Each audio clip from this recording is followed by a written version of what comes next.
Nouveau campus, c'est très simple. Aujourd'hui, comme vous le savez, on a eu 120 réponses d'architectes. Le jury s'est réuni et donc on a reçu quatre architectes, donc de renommée internationale ou nationale ou ici régionale.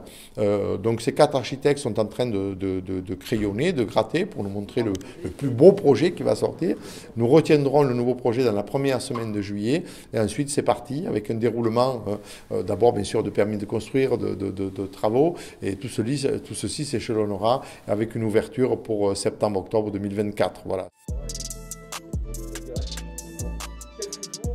Cette belle école qui est triplement couronnée, qui a toutes les accréditations, si nous étions restés ici, elle aurait périclité et peut-être même on aurait pu avoir une fermeture sur Montpellier parce que les écoles qui ne restent pas à la hauteur, elles déclinent très rapidement et elles perdent complètement les accréditations, elles perdent complètement leur sens d'existence. Donc nous, on a voulu garder ce sens d'existence avec ce grand projet que nous avons, à un endroit comme Bacérès qui est vraiment l'endroit où il faut être hein, au niveau économique, puisqu'on sera à côté de la gare TGV, à 2 pas, on est à côté de l'aéroport, on est à côté de l'autoroute et aussi de la circulade qu'il y aura autour de Montpellier, dont tout est réuni. Il y aura le tram qui arrivera dans le temps, on va se trouver à 12 minutes du centre-ville, donc pour les étudiants, on se trouve à côté aussi d'Odysseum et du centre ludique pour les étudiants. Donc dire mieux placé, c'est impossible d'avoir un endroit aussi bien placé.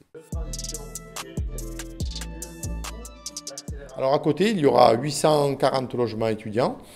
C'était une volonté aussi avec les parkings. Il y a 400 places de parking. Donc il y a 400 places de parking du côté des logements étudiants, 400 places de parking du côté du nouveau campus, donc ce qui fait 800 parkings. Donc on fonctionnera de façon très agréable et facile, tant pour les étudiants que pour le fonctionnement de la CCI Hérault, de la CCI régionale aussi, son antenne régionale, que ce soit aussi pour le siège, parce qu'on a le siège de Purple Campus, où avec le président Di Crescenzo, on a souhaité à ce qu'il reste ici, puisque 60% de la formation s'effectue entre les CFA du Gard et de l'Hérault, donc il était important que la direction régionale puisse rester ici à Montpellier.